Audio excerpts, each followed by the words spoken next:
Hello बच्चों, नमस्कार। मैं हूं राकेश कुमार। आज का सेशन कक्षा 12 के विद्यार्थियों के लिए है, जिसमें हम आज कक्षा 12 भौतिक विज्ञान के दूसरे पाठ वैद्युत फ्लक्स तथा गॉस की प्रमेय के टॉप 15 ऑब्जेक्टिव क्वेश्चन हल कराएंगे, जो बार बार बोर्ड परीक्षा में पूछे जाते हैं। तो देर ना करते हुए चलिए शुरुआत करते हैं पहले प्रश्न से। ये पहला प्रश्न देखिए, जो बहुत ही इम्पॉर्टेंट है। जैसा कि आप यहाँ पर देख पा रहे हैं, ये क्वेश्चन बोर्ड परीक्षा में 3 बार रिपीट हुआ है। तो क्वेश्चन क्या है? वैद्युत फ्लक्स का मात्रक क्या है? अब इसको देखिए, दो तरीके हैं। एक तो हम ऑब्जेक्ट यहाँ पर जो ऑप्शन दिए हैं उससे आप ट्रेस कर लीजिए, या फिर आप अलग जो है वैद्युत फ्लक्स का मात्रक आप निकाल लीजिए। तो देखिए, पहला जो ऑप्शन दिया हुआ है न्यूटन प्रति कूलाम। तो जैसा कि आपको मालूम है, वैद्युत क्षेत्र की तीव्रता E बराबर होता है F/Q, यानी न्यूटन प्रति कूलाम। यह जो है ए जो ऑप्शन दिया हुआ है, ये वैद्युत क्षेत्र की तीव्रता का मात्रक है। ये सी ऑप्शन जरा चेक करिएगा। सी ऑप्शन है वोल्ट प्रति मीटर। फार्मूला आपने पढ़ा E बराबर V/D, ये भी वैद्युत क्षेत्र की तीव्रता का मात्रक है। तो ये तो दोनों मात्रक हो गए वैद्युत क्षेत्र की तीव्रता के। अब यहाँ पर देखिए, न्यूटन मीटर को आप W कह सकते हैं, और Q ये कूलाम हो गया। तो V बराबर W/Q, यानी कि होगा V बराबर W/Q, इसलिए इसको हम वोल्ट कहेंगे, यानी विभव का मात्रक है।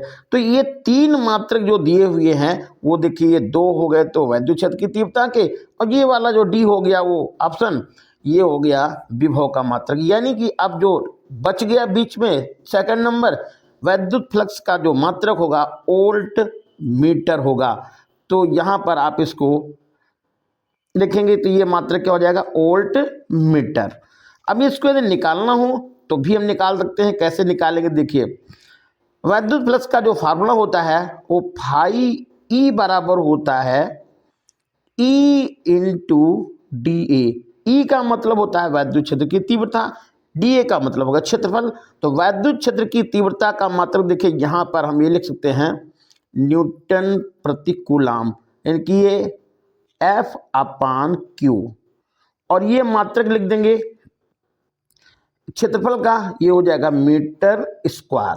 अब यदि हम यहाँ पर F और मीटर को एक साथ में लिख दें तो ये हो जाएगा F इंटू मीटर/Q।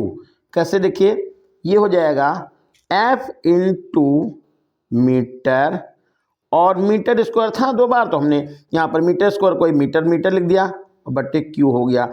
इतने को क्या कहेंगे? ये कहेंगे न्यूटन मीटर, यानी ये हो गया V और बट्टे कूलाम। जैसा कि यहाँ पर आप देख पा रहे थे, ये D ऑप्शन वाला मिल गया, न्यूटन मीटर प्रति कूलाम। तो ये आएगा V/, ये V इधर हो गया, और ये आएगा कितना? M मीन्स मीटर, तो वोल्ट मीटर, और ऑप्शन यहाँ पर सही हो जाएगा B, वोल्ट मीटर।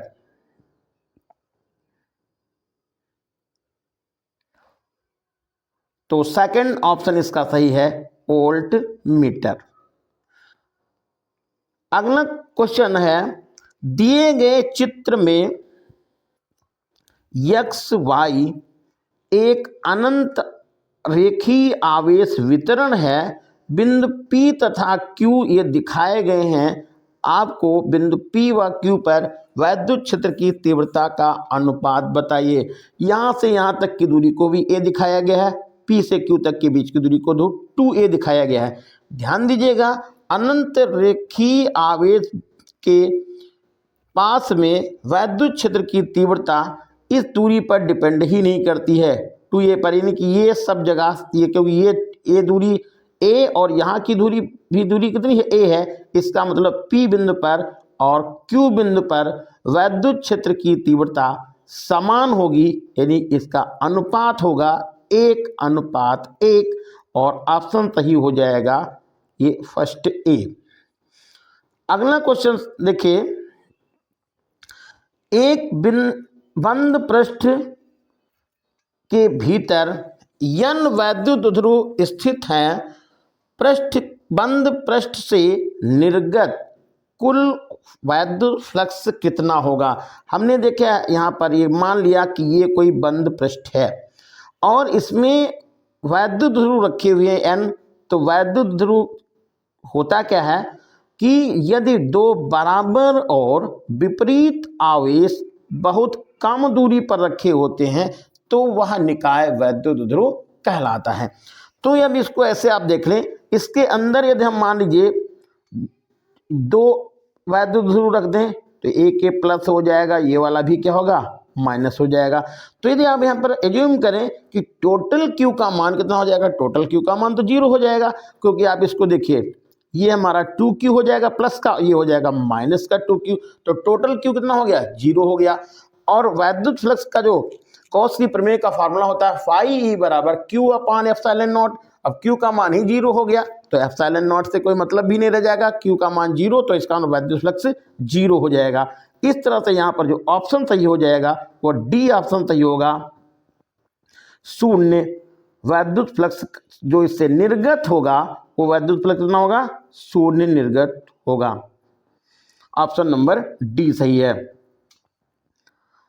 अगला क्वेश्चन देखते हैं, किसी बिंदु पर वैद्युत क्षेत्र की तीव्रता निम्न में से r की पावर 0 के अनुक्रमानुपाती होती है। r की पावर 0 मतलब ये r का मान 1 हो गया। अब इसका मतलब ये हो गया कि वैद्युत क्षेत्र की तीव्रता समानुपाती होती है, एक इनकी दूरी पर डिपेंड ही नहीं कर रही है।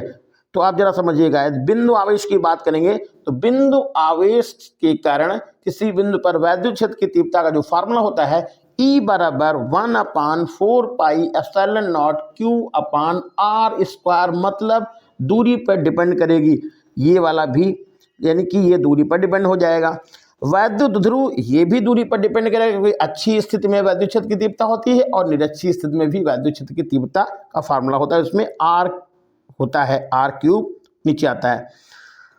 आवेश की अनंत समतल चादर के निकट वैद्युत क्षेत्र की तीव्रता R पर डिपेंड नहीं करती है। यदि आप उसके निकट वैद्युत क्षेत्र की तीव्रता देखेंगे तो उसका ये वैद्युत क्षेत्र की तीव्रता निर्भर नहीं करेगी। इसका मतलब ये ऑप्शन यहाँ पर जो सही होगा वह ऑप्शन सही हो जाएगा, सी वैद्युत क्षेत्र की तीव्रता आवेश की अनंत समतल चादर के निकट वो समानुपाती होती, R समानुपाती 0, R की पावर 0 के अनुक्रमानुपाती होती है, और ये ऑप्शन होगा सी सही।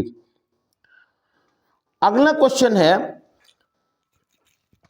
कैपिटल R1 व कैपिटल R2 के दो चालक गोलों के पृष्ठों पर आवेशों के पृष्ठ घनत्व बराबर हैं, वैद्युत क्षेत्र की तीव्रता का अनुपात क्या होगा। देखिए त्रिज्याएं जब इन दोनों की अलग अलग हैं तो और आवेश का पृष्ठ घनत्व समान है, तो यहाँ पर देखिए किसी गोले के कारण या गोले पर वैद्युत क्षेत्र की तीव्रता फार्मूला होता है E बराबर गोली पृष्ठ पर वैद्युत क्षेत्र की तीव्रता E बराबर होता है 1/4 पाई एप्सिलॉन नॉट Q अपान ये R स्क्वायर। यहाँ पर बात करेंगे त्रिज्या की, तो यहाँ पहले के लिए हम लिख लेते हैं R1 स्क्वायर। और आवेश देखिए आवेश का पृष्ठ घनत्व अलग अलग है, आवेश का पृष्ठ घनत्व यहाँ पर देखिए समान है, त्रिज्याएं इनकी अलग अलग हैं, इसका मतलब इन पर चार्ज भी कैसा होगा, अलग अलग होगा। तो एक पर हमने आवेश Q1 मान लिया, दूसरे पर Q2 मान लिया। तो यदि इसी तरह से आप सेकंड वाले को देखेंगे तो ये हमारा तो E1 हो गया। अब सेकंड में देखेंगे तो यहाँ पर 2 हो जाएगा, यहाँ पर Q2 हो जाएगा, यहाँ पर R2 हो जाएगा। आवेश का जो पृष्ठ घनत्व का फार्मूला होता है सिग्मा बराबर Q अपान A का मतलब पृष्ठीय क्षेत्रफल। तो देखिए ध्यान दीजिएगा, यहाँ पर दोनों चालकों का पृष्ठीय घनत्व समान है, मतलब ये चीज दोनों के लिए समान है। अब ये दोनों के लिए समान हो गया, तो इसका मतलब E1 बराबर हो जाएगा ये आवेश का पृष्ठघनत्व सिग्मा 1 अपान एप्सिलॉन नॉट और सिग्मा 2 अपान एप्सिलॉन नॉट। अब सिग्मा 1 तो दोनों का सेम हो गया। इसका मतलब आप यहाँ पर जो वैद्युत क्षेत्र की तीव्रता का अनुपात हो जाएगा वो समान अनुपात होगा 1:1। ऑप्शन सही होगा यहाँ पर डी।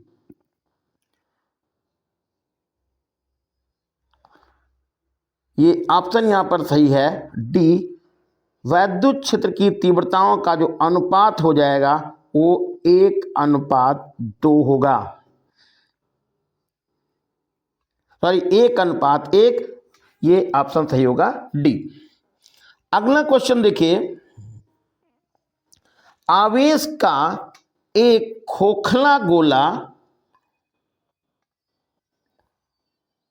वैद्युत क्षेत्र उत्पन्न नहीं कर सकता है। ध्यान दीजिएगा, आवेश का कोई खोखला गोला उसके आंतरिक बिंदु पर वैद्युत क्षेत्र को उत्पन्न नहीं करता है। जैसे ये भी आपने पढ़ा है कि गोले के भीतर वैद्युत क्षेत्र की, खोखले गोले के भीतर वैद्युत क्षेत्र की तीव्रता 0 होती है, लेकिन वहां पर विभव 0 नहीं होता है। ऑप्शन यहाँ पर सही हो जाएगा किसी आंतरिक बिंदु पर। ऑप्शन सही होगा ए। अगला क्वेश्चन देखते हैं, हाइड्रोजन परमाणु का नाभिक 10⁻⁻15 मीटर त्रिज्या का एक गोला है। नाभिक के पृष्ठ पर वैद्युत क्षेत्र की तीव्रता कितनी होगी? तो यहां पर देखिए त्रिज्या दे रखी है, तो r बराबर आप लिख देंगे 10⁻⁻15। r बराबर है 10⁻⁻15 मीटर। और यहां पर दिया हाइड्रोजन परमाणु है, तो यहां पर जो चार्ज लिख देंगे वो लिखेंगे इलेक्ट्रॉन के चार्ज के बराबर 1.6 × 10⁻⁻19। जैसा कि आपको फार्मूला पता है कि गोले के पृष्ठ पर वैद्युत क्षेत्र की तीव्रता E बराबर 1/4 pi epsilon not Q upon R square. तो यहां पर ध्यान दीजिएगा, E बराबर 1/4 pi epsilon not Q upon R square. अब Q का भी मान पता है 1/4 पाई एप्सिलॉन नॉट का मान तो पता है 9 × 10⁹। R का भी मान पता है। इसको आप मान डालेंगे और हल कर लेंगे, तो यहां पर जो आंसर मिल जाएगा वो आंसर मिलेगा 14.4 × 10⁻20 न्यूटन प्रति कूलाम। फिर से आंसर देखिएगा, ये हमारा आंसर आ जाएगा 14.4 × 10⁻20 न्यूटन प्रति कूलाम।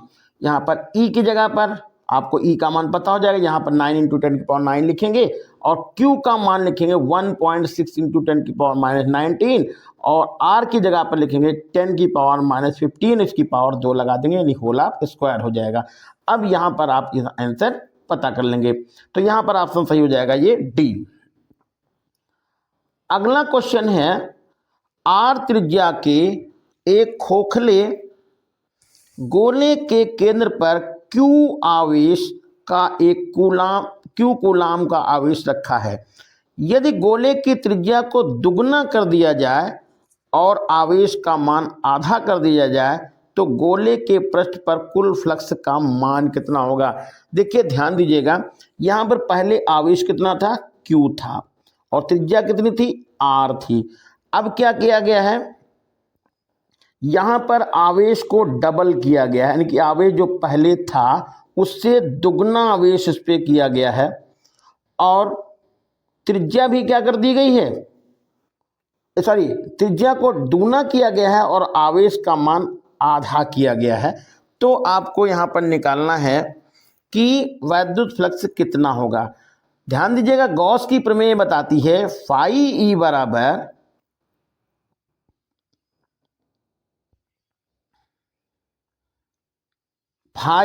ई बराबर क्यू अपान एप्सिलॉन नॉट। देखिए यहां पर कहीं त्रिज्या का कोई रोल नहीं है, तो त्रिज्या को चाहे आधा किया जाए चाहे दूना किया जाए उसके कोई फर्क नहीं पड़ेगा, लेकिन आवेश को यहां पर आधा किया गया है।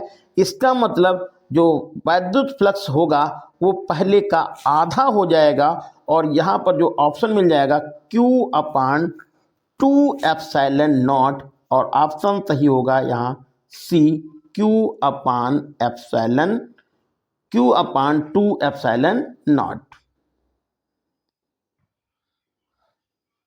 अगला क्वेश्चन देखिए, एक समान आवेशित गोलीय कोश के पृष्ठ पर वैद्युत क्षेत्र की तीव्रता 10⁴ न्यूटन प्रति कूलाम है। कोश के केंद्र से व्यास के बराबर वैद्युत क्षेत्र की तीव्रता कितनी होगी? तो देखिए यहां पर यह कहा कोई गोलीय कोश है और इसके पृष्ठ पर वैद्युत क्षेत्र की तीव्रता 10⁴ है। अब यहाँ केंद्र से व्यास के बराबर जाएंगे, व्यास के बराबर का मतलब त्रिज्या का डबल जाएंगे यहाँ पर। तो पहले यहाँ पर हम पृष्ठ पर जो वैद्युत क्षेत्र की तीव्रता लिखते हैं वो लिखते हैं E बराबर 1/4 pi epsilon not Q upon R square. तो यहाँ पर क्या लिखेंगे? E बराबर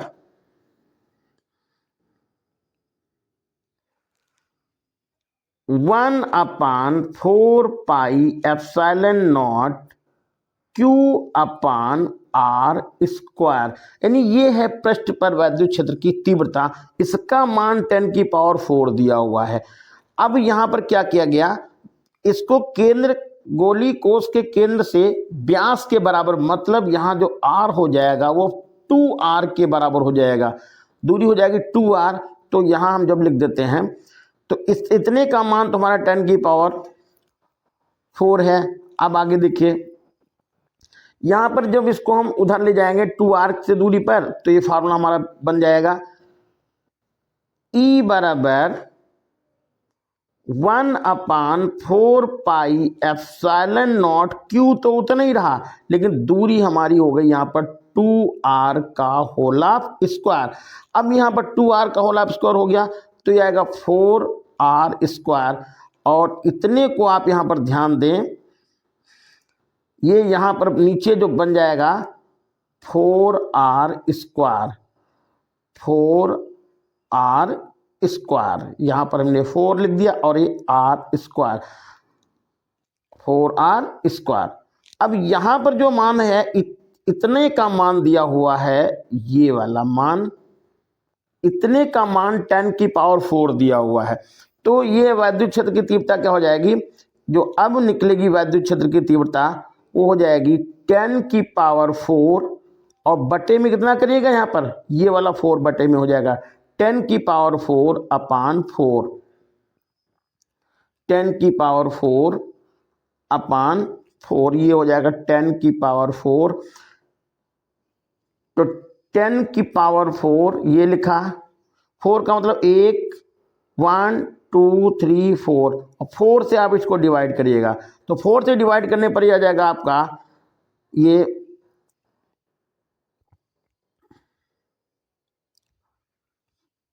2500 यानी कि 2500 न्यूटन प्रति कूलाम, और ऑप्शन ये सही हो जाएगा C, 2500 कूलाम। अगला क्वेश्चन देखिए, R त्रिज्या के एक गोले पर 2 माइक्रो कूलाम का आवेश है, जबकि 5 सेंटीमीटर त्रिज्या के दूसरे गोले पर 5 माइक्रो कूलाम आवेश है। केंद्रों से 10 सेंटीमीटर की दूरी पर वैद्युत क्षेत्र की तीव्रता का अनुपात क्या होगा वो निकालना है। देखिए इसकी त्रिज्या कितनी है, 2 सेंटीमीटर है, और इसकी त्रिज्या है कितनी, 5 सेंटीमीटर। तो एक गोला ऐसे ये हो गया है और एक गोला ये हो गया है। इसकी त्रिज्या है 2 और इसकी त्रिज्या है 5। अब दोनों के केंद्र से, गोलों के केंद्र से 10 सेंटीमीटर, 10 सेंटीमीटर ये भी बाहर आएगा और ये भी बाहर आएगा। मतलब ये कह सकते हैं इस गोले से भी बाहर वैद्युत क्षेत्र की तीव्रता निकालनी है, इस गोले से बाहर भी वैद्युत क्षेत्र की तीव्रता निकालनी है। तो देखिए इस त्रिज्या पर डिपेंड ही नहीं करेगी वैद्युत क्षेत्र की तीव्रता, सिर्फ दूरी पर डिपेंड करेगी। दूरी दोनों के लिए सेम है, लेकिन यहाँ पर साथ में आवेश कितना है, एक पर आवेश है कितना 2 माइक्रोकूलम, इस पर है 2 और इस पर कितना है 5। तो वैद्युत क्षेत्र की जो तीव्रता का अनुपात होगा वो आवेश के अनुपात में हो जाएगा और हो जाएगा 2:5। ये ध्यान रखना है। यहाँ पर देखिए दोनों गोलों से दूरी सेम हो गई, तो आर का यहाँ पर कोई रोल रह नहीं गया, सिर्फ यहाँ पर आवेश से मतलब रहा। तो पहले गोले पर आवेश है 2 माइक्रोकूलम और दूसरे गोले पर है आवेश 5 माइक्रोकूलम। तो इसी रेशियो में यहाँ पर वैद्युत क्षेत्र की तीव्रता हो जाएगी 2:5। और ऑप्शन जो यहाँ पर सही हो जाएगा वो ऑप्शन होगा 2:5, ऑप्शन नंबर बी।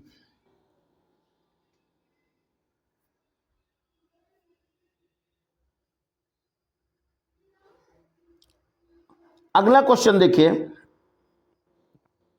एक आवेशित गोली चालक में वैद्युत क्षेत्र गोले के भीतर शून्य होता है तथा गोले के बाहर भी शून्य होता है, ये गलत है। फिर एक गोले के भीतर शून्य होता है तथा गोले के बाहर दूरी बढ़ने के साथ साथ कम होता है। तो ये ऑप्शन सही है, क्योंकि आवेशित गोली चालक के भीतर वैद्युत क्षेत्र की तीव्रता 0 होती है, लेकिन जैसे हम उसके गोले के बाहर दूरी बढ़ने के साथ साथ कम होती है। तो यहाँ पर ऑप्शन सही हो जाएगा ये बी नंबर, ये ऑप्शन सही होगा बी। अगला क्वेश्चन देखिए, दो प्लेटें जिनमें प्रत्येक का क्षेत्रफल a है, अल्प दूरी d पर एक दूसरे के समांतर रखी गई हैं, उन पर +q और -q आवेश रखा हुआ है, तो उनके बीच में वैद्युत क्षेत्र की तीव्रता कितनी होगी। तो दो समांतर प्लेटों के बीच, जिनमें एक पर प्लस आवेश है दूसरे पर माइनस आवेश है और उनके बीच की दूरी d है, तो उनके बीच की वैद्युत क्षेत्र की तीव्रता जो होगी वो Q/ε0 होगी। दो समांतर प्लेटों के बीच में वैद्युत क्षेत्र की तीव्रता होती है E बराबर Q/ε0 इंटू A, और ऑप्शन यहां सही होगा ए नंबर। अगला क्वेश्चन देखिए, 10 सेंटीमीटर त्रिज्या का एक चालक 1 माइक्रोकूलम से आवेशित किया गया है, इसके कारण अधिकतम वैद्युत क्षेत्र की तीव्रता कितनी होगी। तो अधिकतम वैद्युत क्षेत्र की तीव्रता आपको निकालनी है, तो आपको ये इससे का अधिकतम वैद्युत क्षेत्र की तीव्रता, तो आप इसके पृष्ठ पर वैद्युत क्षेत्र की तीव्रता निकालेंगे, वो सबसे ज्यादा होती। जैसे जैसे हम आगे की तरफ बढ़ते चले जाएंगे, पृष्ठ से दूर जाते जाएंगे, तो वैद्युत क्षेत्र की तीव्रता कम होती चली जाएगी और इसके अंदर वैद्युत क्षेत्र की तीव्रता तो 0 ही होती है। तो यहाँ पर देखिए अधिकतम वैद्युत क्षेत्र की तीव्रता कहाँ पर आएगी, पृष्ठ पर सबसे ज्यादा होगी। तो इसके लिए फार्मूला आप लगाएंगे, देखिए त्रिज्या का मान यहाँ पर 10 सेंटीमीटर दिया है, तो 10 × 10⁻², यहाँ पर r लिख देंगे, r की हो जाएगा 10 × 10⁻², और q की जगह पर लिख देंगे 1 × 10⁻⁻6, ये कूलम हो जाएगा। फार्मूला लगाएंगे E बराबर 1/4πε0 Q/r², E बराबर 1/4πε0 Q/r²। यहाँ पर 1/4πε0 का मान तो आपको पता है 9 × 10⁹, Q की जगह पर 1 × 10⁻6 लिख देंगे और R की जगह पर लिखेंगे 10 × 10⁻²।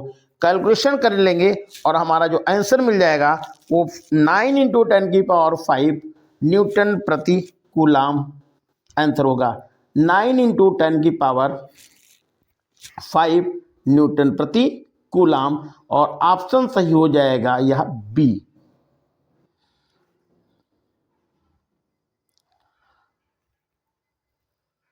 क्वेश्चन अगला है,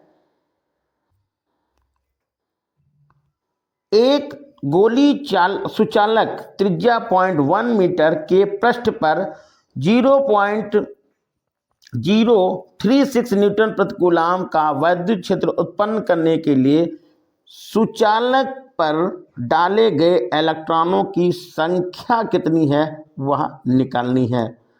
तो देखिए यहाँ पर त्रिज्या मालूम है 0.1 मीटर, इलेक्ट्रिक फील्ड ये पता है 0.036, क्यू निकालना है। फार्मूला आपको पता है E = 9 × 10⁻⁹ लिख लीजिएगा और Q/R²।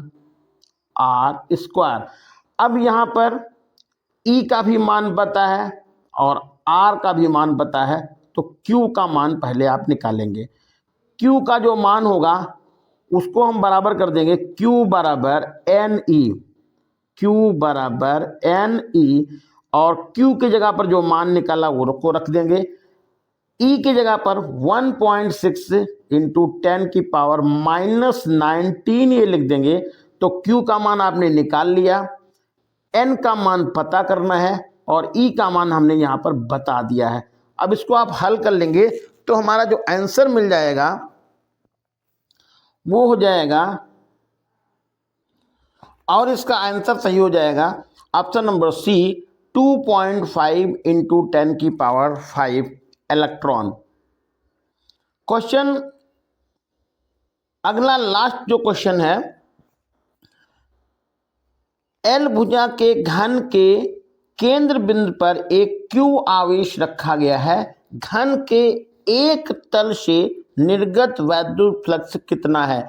देखिए जैसा कि आपको पता है किसी काल्पनिक बंद पृष्ठ से गुजरने वाला वैद्युत फ्लक्स होता है φE = Q/ε0। ये गॉस की प्रमेय बताती है।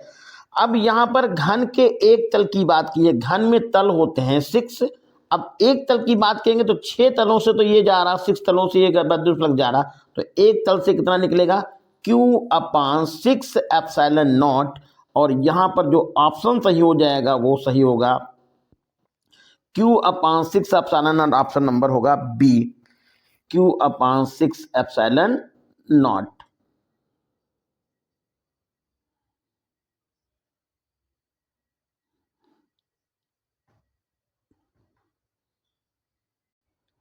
तो ये था आज का सेशन। कैसा लगा आपको कमेंट करके बताइएगा। धन्यवाद।